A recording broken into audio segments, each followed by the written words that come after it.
The planet Kalora burned under twin suns, its skies a swirl of orange and violet. The ground cracked and smoked like the world itself was wounded. Jagged mountains cut the horizon, and rivers of molten metal wound through the valleys. Amid this chaos, human explorer Captain Aiden Kane landed his small scout ship, the horizon's edge, on a plateau high above the main settlement. Aiden was tall, lean and calm in ways most humans would call unnerving. His brown eyes, sharp and alert, scanned the alien landscape. He had visited many worlds, but Kalora felt different, dangerous, yet strangely alive. His mission was simple: observe, gather information, and stay unseen. Humans were not supposed to interfere with alien conflicts, but even as he reminded himself of that rule, something small and fragile caught his attention. A faint sound, like a whisper carried on the hot wind, drew him to a rocky outcrop. There, crouched behind jagged stone, was a child, or at least a creature shaped like one. Its skin shimmered silver in the sunlight, almost like liquid metal. Its eyes were wide and luminous, the color of deep seawater filled with fear. The child was surrounded by strange, insect-like soldiers. They moved with sharp precision, their bodies armored and their weapons glowing with energy. The child trembled as one of them stepped closer. Aiden's pulse quickened. He could not leave it. He took a deep breath and activated his stealth suit, which rendered him almost invisible. Moving quietly, he crept toward the group. Timing his movements with the shifting shadows, he found a clear line to the child. The alien soldiers did not notice him yet, but he knew they would. Humans were unpredictable, and Kalora's inhabitants were not used to them. Aiden whispered to the child, "It's okay. I won't let them hurt you." The child looked up, eyes wide in disbelief. Its small hands reached toward him, and a trembling nod followed. Aiden acted quickly. He tossed a small smoke grenade from his pack. The device hissed, then erupted in thick violet smoke. The soldiers hissed in confusion, their advanced senses struggling to see through it. "Run!" Aiden shouted, grabbing the child. It was light, almost weightless, but its grip was tight around his arm. Together, they dashed across the rocky plateau. The alien soldiers tried to follow, but the smoke hid them. Sparks flew as energy weapons hit the rocks, sending fragments into the air. They reached a narrow canyon. Aiden paused, listening. The soldiers were still behind, but slowed by the thickening smoke. He looked at the child. Its breathing was fast, small chest rising and falling in panic. "Stay close. Don't let go," he said firmly, his voice calm but commanding. The child nodded again, clutching his arm with both hands. Aiden led the way through the canyon, using every trick he knew, jumping over crevices, sliding under fallen rocks, even running along narrow ledges where only someone light on their feet could follow. The smoke faded behind them, giving the soldiers less cover. Finally, they reached a hidden cave just big enough for the two of them. Aiden collapsed against the wall, catching his breath. The child stared at him, eyes still wide but now filled with awe. "You saved me?" It whispered in a musical voice. "I did. You're safe now," Aiden replied, though he knew it wasn't fully true. Kalora was far from safe, and their troubles were only beginning. The child's name came to him instinctively. "What's your name?" he asked. "Lyra," the child said softly. "All right, Lyra. Stay close. I'm Aiden. We'll get through this." Lyra nodded, but the fear in her eyes remained. Aiden could feel it. She was being hunted for a reason he did not yet understand. But one thing was clear. She was important, and he could not let her die. Not on his watch. Hours passed as they moved through the rugged landscape. The twin suns began to set, casting long shadows across the red rocks.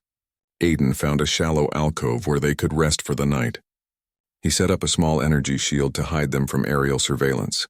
As they sat together, Lyra finally spoke. "Why do you help me?" Aiden smiled faintly, a small warmth in the middle of the harsh terrain. "Because someone has to, and because no one deserves to be hunted like this." She tilted her head, curious. "You are human?" "Yes," he said. "And yes, humans are different. But sometimes being different is an advantage." She seemed to ponder this, then fell silent, exhaustion overtaking her fear.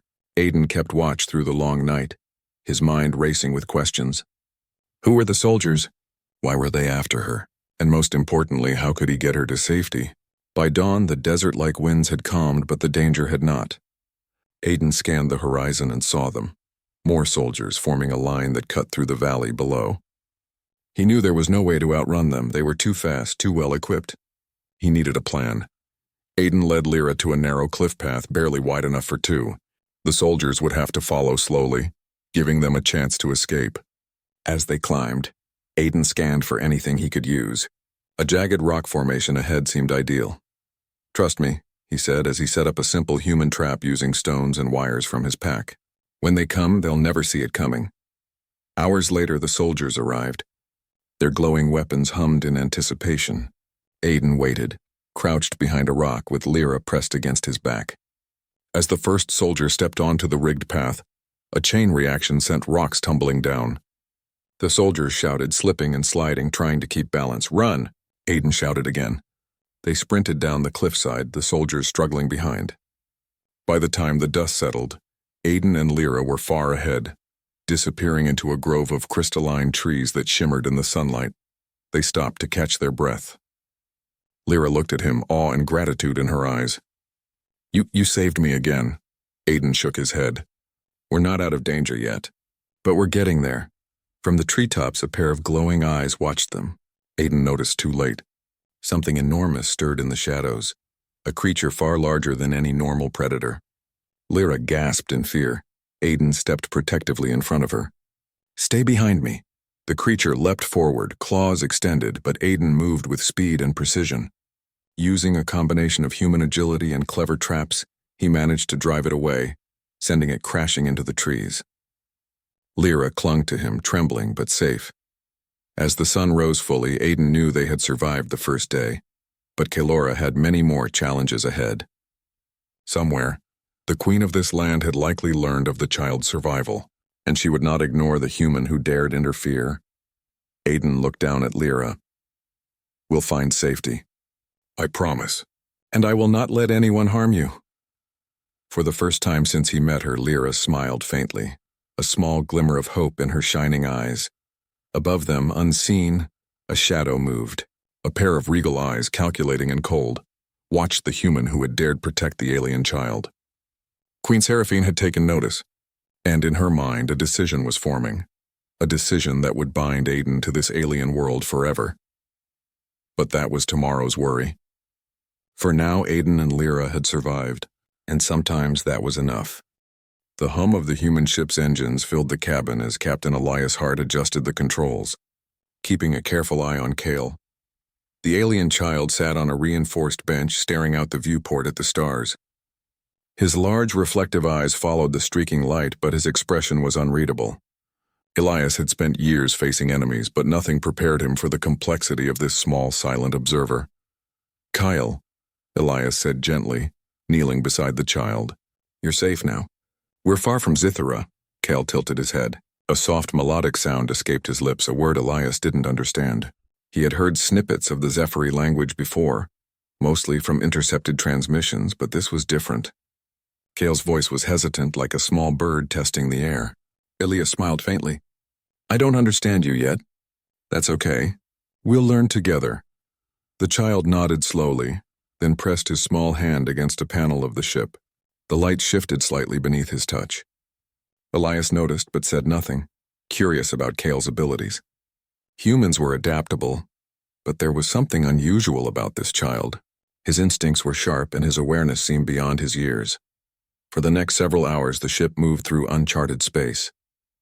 Elias kept Kale close, offering food, water, and quiet words of reassurance. Despite the chaos of war, he felt a strange calm. There was a bond forming, fragile but undeniable.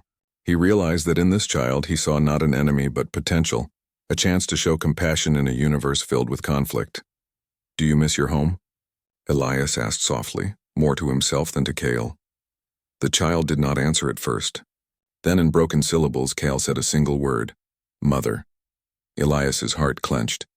He understood now why Kale's eyes had filled with fear when the patrols had found him. This was not just a mission anymore. This was about protecting a life, teaching him trust, and perhaps changing the future of a war. Elias realized that humanity's strength was not just in weapons or strategy. It was in empathy, courage, and honor. As the ship traveled further from Zithera, Elias decided to teach Kale simple human words. "Safe," he said, pointing to the ship. "Friend," he said, pointing to himself. Kyle repeated slowly, stumbling over the sounds, but eventually managing a small, deliberate approximation. Elias felt a swell of pride. Every small success mattered. Every moment of trust was a victory. That night, Cale slept in a small cot near Elias's quarters. The captain remained awake, keeping watch. His mind wandered back to the first time he had seen the child huddled against the crystalline walls of Zithera. Fear, helplessness, but also hope. Humanity had always faced impossible odds, yet somehow it had persevered. Elias believed that courage and honor could cross species, break barriers, and even influence enemies. Suddenly, a soft hum filled the cabin. Elias turned sharply, hand on his weapon. Cale's eyes were open, glowing faintly in the dim light. The child's small fingers hovered above the cot, and the hum intensified. A panel on the wall flickered. Elias froze, realizing that Cale was causing it. Not with malice, but instinct, perhaps even curiosity. "Easy, Kyle," Elias said calmly. "You're safe. I'm here." Cale's glow faded, and he leaned back, letting out a soft, relieved sound. Elias studied him, wondering how much the child understood about his own abilities. The Scifi were advanced, but Cale was special, even among his own kind. Elias knew this might make them valuable, dangerous, and sought after. And yet, he felt an unshakable determination. He would protect the child no matter the cost. Days passed, and Elias taught Cale more words, more gestures, more ways to communicate. Cale proved to be quick, learning human concepts faster than Elias expected. He could point, respond to questions, and even express basic emotions. Elias found himself talking to the child as if he were human, recognizing the intelligence and curiosity behind those alien eyes. One evening, the ship's sensors detected movement nearby. Elias activated the shields and scanned the surrounding space. "We're not alone," he muttered. Cale crouched beside him, eyes alert. The child's instincts were sharp. He had sensed the approaching threat before the scanners picked it up. Elias knew immediately. The Scifi would not rest until Cale was returned. The mother, Commander Lyra, would search tirelessly. Her reputation among the Scifi was legendary. She was known as a relentless strategist, a mother who would move stars for her child. Elias's respect for her grew, even as he prepared for the inevitable confrontation. He trained Cale to stay calm, to hide, to trust in both instinct and human guidance. During these sessions, Elias noticed subtle signs of Cale's unique abilities. He could sense danger, react before threats appeared, and even manipulate small amounts of energy around him. Elias did not yet understand it, but he knew these gifts could change everything. If the wrong people discovered them, Cale could become a weapon or a target. Despite the danger, the bond between human and alien deepened. Elias shared stories of Earth, of humanity's struggles and triumphs. He spoke of courage, of resilience, of kindness in the face of adversity. Cale listened intently, absorbing every word, and in return, shared glimpses of Scifi culture, of honor, loyalty, and the deep connection between parent and child. Elias realized that empathy was universal. Even across species, it could bridge worlds. The tension of being hunted never fully left them. Patrols scanned space sectors, probes flew past their ship, and cryptic messages arrived via encrypted channels. Elias remained vigilant, teaching Cale to stay aware, to think critically, and to trust both his instincts and human guidance. Each encounter strengthened the child's understanding and reinforced Elias's resolve. One night, while Kyle slept, Elias reflected on his journey. He had always believed in humanity's strength, its courage, creativity, and moral compass, but now he saw it in action. Protecting Cale was more than a duty. It was a testament to what humans could achieve when guided by honor and compassion. Here, in the quiet of the cosmos, he was not just a soldier. He was a guardian, a teacher, and a bridge between worlds. Suddenly, the ship shook violently. Alarms blared. Elias grabbed Cale, securing him to a safety harness. The sensors lit up. A Scifi interceptor had locked onto their position. Elias pushed the ship to full speed, weaving through asteroid fields and dodging energy blasts. Cale's eyes glowed faintly as he instinctively extended his hands, and for a brief moment, a shield of energy flickered around them, deflecting one of the incoming blasts. Elias's jaw tightened.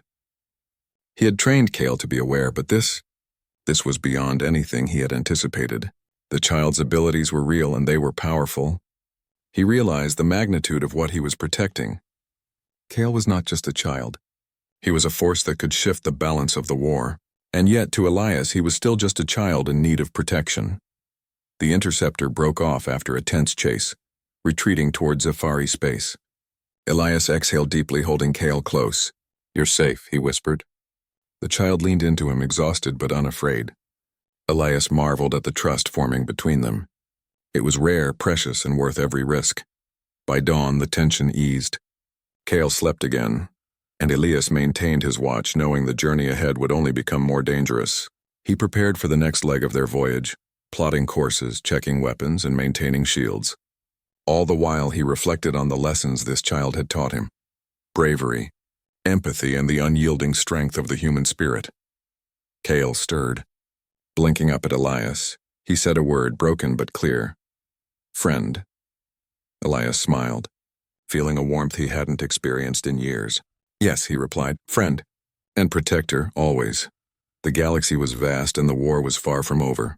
But in this small ship between human and alien, a new bond had formed, a bond that could challenge enemies, defy expectations, and perhaps change the course of a conflict that spanned the stars. Elias' heart tightened his grip on the controls. Kyle was not just a child. He was hope, a symbol of what humanity could offer: courage, compassion, and the unbreakable will to protect life, no matter the cost. And together they would face the future, one star at a time.